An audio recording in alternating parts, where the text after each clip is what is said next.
Ei, mãezinhas, tudo bem com vocês? Gente, tô devendo a vocês, né, o relato do desmame, que eu não tinha conseguido fazer até agora.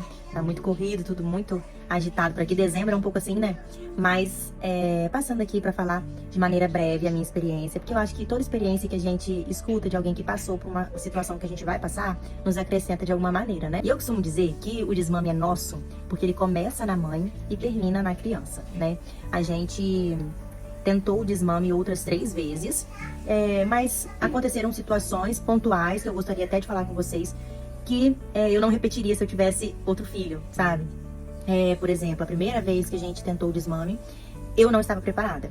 Eu vi uma psicóloga infantil que eu gosto muito falando sobre o desmame e ela falou justamente sobre isso, que o desmame ele começa na mãe. A criança sente tudo que a mãe sente. Então, se você estiver insegura, se você estiver pensando se é isso mesmo ou não, embora passe isso no nosso coração, mas assim, durante o processo de desmame, é assim, primordial que você tenha em mente que você está fazendo a coisa certa, né? Porque quando a gente tem no nosso coração isso bem resolvido, bem firme, de que é o momento, de que a gente precisa fazer isso pelo bem da gente, do nosso filho, a gente se sai melhor nesse processo.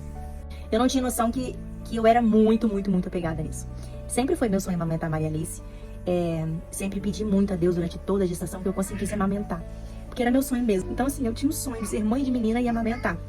E eu pedi muito a Deus que eu conseguisse amamentar. E eu consegui minha amamentação, assim, desde o iníciozinho foi uma bênção. Depois eu venho contar como que foi o início, mas sempre foi muito tranquilo. E aí chegou essa primeira vez que eu fui tentar desmamar a Maria Alice e eu não estava nada preparada, gente. O que pesava mais pra mim era o meu amor por amamentar, mesmo que eu estivesse exausta, porque, gente, eu tava assim, pensa no limite do limite do limite. Porque ela mamava, assim, sugava, de eu sentir descer o leite mesmo. Uma bezerrinha. E aí, gente, eu percebi que eu precisava estabelecer esse limite. Estabeleci esse limite de 2 anos. Falei, não, quando ela fizer 2 anos acabou, não tem conversa, não tem choro, vou tirar mesmo e não adianta espernear que vou tirar. E aí eu coloquei isso, falei, eu tenho 4 meses pra me preparar. De vez em quando eu pensava no assunto, aí deixava o tempo passar, pensava mais um pouquinho, tinha dia que eu falava, meu Deus, não aguento mais, não aguento mais. Logo depois que Maria Alice fez 2 anos, ela começou a mudar muito o comportamento dela. Ela não tava querendo comer muito, tava comendo, mas se eu tivesse perto, ela queria peito. Então começou a trocar a refeição por peito. Tá errado, né? Porque na idade dela ela precisa dos nutrientes também, mesmo que o peito, o leite tenha tudo, ela precisa se alimentar, já é uma mocinha, o corpo dela precisa de tudo que os alimentos oferecem. E graças a Deus ela come muito bem, sempre comeu. Mas isso tava já me preocupando, porque ela começou a trocar muito. Se eu tivesse perto, não queria brincar, nem comigo ela queria brincar, ela queria ficar no peito. Se eu tivesse com o pai dela ou com qualquer outra pessoa, ela brincava até. E depois já queria pro peito. Se eu sentasse no sofá, ela ia correndo, arrancava minha roupa. E qualquer lugar que a gente estivesse num restaurante, passeando, ela puxava minha roupa já, e ela mesmo já mamava, já pegava, botava o peito na boca e mamava. Então, assim, tudo isso começou a pesar e me preocupar também. Foi quando eu comecei a passar mal, que vocês lembram que eu tive uma crise fortíssima de sinusite pela primeira vez. Passei muito mal, muito mal. Comecei tomando um antibiótico e me deu muita reação, então toda hora que eu levantava eu quase caía. Então eu estive muito mal. E nesse período, Maria Alice, assim, sugou até a minha alma. Eu deitada, sob o efeito do remédio, e ela ali sugando. E eu toda hora parada, então toda hora ela tava ali. Mamando assim, gente, 24 horas, de verdade, 24 horas, mamando sem parar. E aí teve um dia que o Douglas foi trabalhar, quando ele voltou, eu tava assim, esgotadíssima, surtando já, assim, de exaustão mesmo, que eu não tinha dormido, eu não tinha pregado o olho 1 minuto naquela noite. E aí, o que aconteceu? Eu tava no meu limite, estressadíssima, aquela coisa assim, surtando, morrendo do coração. O Douglas falou assim, amor, chega, me dá essa menina aqui, tirou ela do meu peito, falou assim, chega, agora não vai dar mais, acabou, não tem mais peito. E aí ele decidiu. Só que como eu já vinha de um trabalho mental de aí uns 4 meses pensando sobre isso, que com 2 anos realmente a gente ia ter que tirar, com 2 anos realmente eu ia ter que tomar essa decisão, eu ia precisar ser firme. Então, quando ele falou, eu falei assim, a gente pode tentar. Mas na minha cabeça a gente não ia conseguir, certo? Eu peguei e falei, vou pegar uma dipirona e vou passar no peito. Porque na hora que ela quiser, ela vai botar a boca, mas não é dipirona de criança docinha não, gente, é dipirona mesmo. Peguei dipirona porque é um remédio que não vai fazer mal pra ela se ela botar a boquinha, né? Não tive coragem de botar pimenta, essas coisas, porque não tem necessidade disso também. Mas coloquei a dipirona porque não ia fazer mal pra ela e é muito amargo, né? Boldo, já vi pessoas que passam boldo, mas boldo acho que sai o gosto muito rápido. Dipirona não, agarra o gosto mesmo. Passei de quando secou, ficou até branco. Aí eu falei com ela, filha, o TT tá dodói. O TT tá dodói, não tem como mais. Não vai ter como você mamar o TT, porque o TT tá muito dodói. Então, se você mamar, a mamãe vai sentir muita dor. E eu fui conversando com ela. Simples? Não. Muito difícil, porque o coração fica assim, dilacerado, né? A gente fica com o coração apertado. O desmame, às vezes a gente tá muito decidida. Quando a criança chora a primeira vez, a gente ainda aguenta. Mas quando a criança vai chorando, a gente vai sentindo. E é assim, é progressivo, né? A criança vai chorando, a gente vai sentindo, a gente vai querendo desistir. Só que eu já tava muito certa também do que eu queria. Porque não estava sendo saudável. Então, pra mim, o ponto-chave pra eu saber se a gente ia continuar mesmo ou não, era isso, saudável ou não. E não estava sendo saudável. Por mais que eu amasse, não quisesse nunca perder esse vínculo, eu não conseguia mais.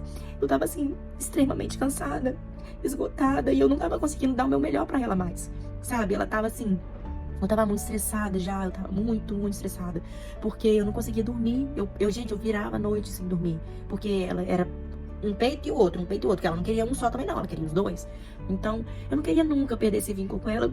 Se eu pudesse, eu amamentava ela até ela de casar, antes dela casar. Mas é assim que funciona. Quando uma situação não tá sendo saudável pra gente precisa decidir, né? A gente precisa fazer uma escolha.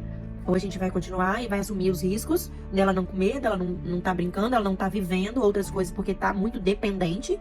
Ou a gente vai fazer o desmame porque vai ser melhor pra todo mundo. Pra mim, enquanto mulher, enquanto esposa, enquanto mãe, principalmente. Pra ficar mais tranquila, pra conseguir fazer as coisas melhor, né? E aí, eu preferi falar, não, dessa vez eu vou ser filho. Para o que a gente vai enfrentar. Olha, filho, não tem como, o TT tá dodói. E se você estiver tranquila falando isso, sem chorar, sem demonstrar angústia, aflição, a criança vai entender, não, se minha mãe tá tranquila, então tá tudo bem. Eu quero muito, eu quero demais, mas se minha mãe tá falando tão tranquila assim, então tá tudo bem. A criança sente tudo. Então, se você estiver preparada e segura disso, seu filho vai ficar seguro também de que é o melhor. Ele pode não entender naquele momento. E é normal. Natural, gente, que os nossos filhos sofram, né? A gente sofre também. A sensação é que a gente tá cortando o vínculo, mas não é, a gente tá só substituindo. Antes era o TT, agora é 100% colo, é carinho, é chamego, entendeu? E aí, gente, vou contar pra vocês agora, a partir do primeiro dia desse desmame, né? A gente começou o desmame a primeira noite, vamos lá. Primeira noite, Maria Alice chorou horrores. Chorou. Pensa num choro assim, sentido. Eu abraçava ela e falava, filha, mamãe tá aqui do mesmo jeito. O TT tá dodói, mas a mamãe tá aqui do mesmo jeito. Eu abraçava, eu falando isso no ouvidinho dela, pegava ela no colo. Fiquei com o coração muito apertado, mas a gente passou pela primeira noite. Primeiro dia, primeira noite, check. Foi. No outro dia, ela acordou super cedo, porque ela queria o TT, e a gente seguiu. Segundo dia, continuei passando de pirona. Tomava banho, já passava de pirona. Ela via que tava meio branco. E eu falava, viu, o TT continua dodói. E aí eu ia trabalhando isso na mente dela, gente, porque as crianças, elas entendem. Ah, mas eu quero desmamar meu neném e ele não entende ainda. Tá, se não tiver uma idade pra entender, vai ter que aguentar um pouquinho do choro, mas sempre acolhendo. Gente, colinho e cheirinho de mãe vai continuar sendo colinho e cheirinho de mãe. Independente do TT, você tem seu cheiro, você tem o seu abraço, você tem o seu consolo. Então, assim, independente de qualquer coisa, acolha. Dá carinho, fala que a mamãe tá aqui, eles entendem, tá? Pode falar. Eles vão sentir a energia de vocês e vocês vão falar, ficar reafirmando isso no ouvidinho, até dormir, até descansar. E chora até dormir mesmo, chora até dormir. A primeira noite foi assim. Na segunda noite, só eu. Ela já não queria ele mais. Aí foi eu 100% da noite.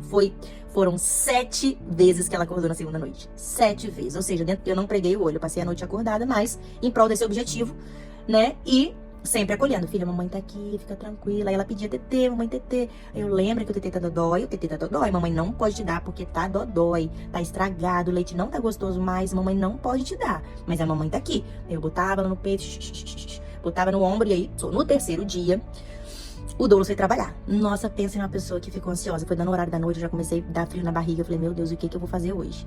E aí foi 1 hora em pé, fazendo ela dormir. Gente, imagina esse toicinho que tá a Maria Alice, eu fazendo ela dormir 1 hora em pé. Aí eu falei assim, gente, que vontade de desistir. Porque no peito, botava no peito 5 minutos, ela tava dormindo. Só que agora, eu tinha que ficar em pé, tinha que ficar ninando. Eu, ai meu Deus, que arrependimento. Senhor Jesus. Mas veio a surpresa. Por quê? Demorou 1 hora pra dormir, mas dormiu até 5h30 da manhã.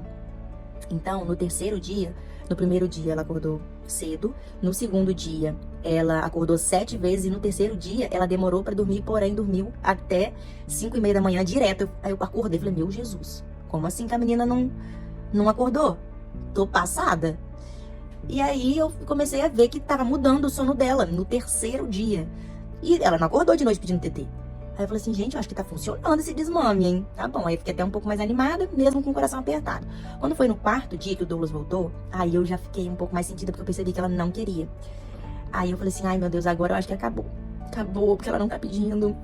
Ela já tava olhando pro TT e falou assim, mamãe, TT tá dodói? Aí eu falava, tá dodói. Ela, ah, então tá bom. E saía.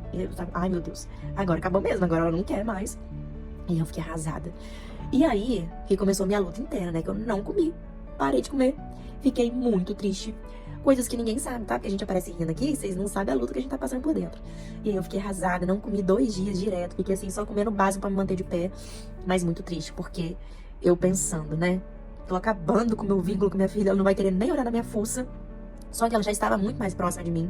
Ela já estava, assim, brincando, empoleirada em cima de mim, porque antes era só no peito. E agora ela já estava, assim, querendo brincar. Só podia ser no meu colo, pra brincar tinha que ser no meu colo. Tudo queria fazer comigo. Eu falei assim, gente, Maria Alice nem era assim comigo. E aí, gente, na quarta noite, ela foi a primeira vez que o Douglas dormiu longe com ela, né? Trouxe ela pro quartinho dela e eu dormi no outro quarto sozinha, porque eu não tava bem. E eu estava uma energia ruim pra ela que eu não queria, um sentimento ruim pra ela que eu não queria. Eu queria que ela visse que eu estava firme ainda. Então eu não dormi perto dela nesse dia, mas por causa de mim, não por causa dela, porque ela já tava super bem. E era o 4º dia. Ela dormiu a noite toda, gente. Acordou 7 horas da manhã. Eu falei assim, gente, a menina agora dorme a noite toda, vai até 7 horas da manhã, eu não tava nem acostumada com isso. Quando foi no 5º dia, aí ela já tava desmamada. Já não tava pedindo, só conferia se o TT tava dodói mesmo, se o TT tava dodói, e aí eu falava que tava, e ela, vida que seguia, comendo, brincando, acordando feliz, porque tá dormindo a noite inteira, gente, quem dorme a noite inteira acorda feliz. E ela acordava pra mamar, então assim, ela também não tinha uma boa qualidade de sono. Olha só como que tudo influencia na vidinha da criança. O TT tava sendo já prejudicial pra ela nesse ponto, porque ela acordava de noite, não conseguia dormir direto por causa do vício. Então assim, tudo isso foi importante pra que hoje ela tivesse uma qualidade de vida melhor, né? Então assim, no 6º dia já estava de boa, no 7º dia então nem se fala, e agora ela já não pede mais o TT. A gente precisa observar bastante o comportamento dos nossos filhos, né? O ser saudável, sobre não ser saudável. Poxa, seu filho tá acordando a noite inteira, tá deixando de comer, tá deixando de brincar por causa do TT, então não tá saudável isso. Então por isso que eu tomei essa decisão. E se preparem, porque essa história de que, escutei muito, você vai precisar do pai, hein? Porque é o pai que faz o desmame, né? A mãe não, nada, gente. O pai é útil muito no primeiro dia. Mas depois a criança fica querendo, assim, o triplo o seu corpo. E é até bom, porque a gente fica meio investida mesmo, a gente fica cansada. Mas a gente, assim, é bom porque a gente consegue ir mostrando pra criança que a gente ainda tá ali. Então, a gente vai transformando o vínculo que era do TT pro vínculo que é do abraço, do carinho, do beijo, das palavras no ouvido, do mamãe te ama, mamãe tá aqui. Então, isso é muito bom. Mas pra fazer dormir é mais puxado, tá? Com o peito é mais fácil. Eu espero que sirva pra vocês de alguma maneira. Sejam firmes, mas sejam muito carinhosas. Qualquer dúvida, eu tô aqui pra ajudar vocês.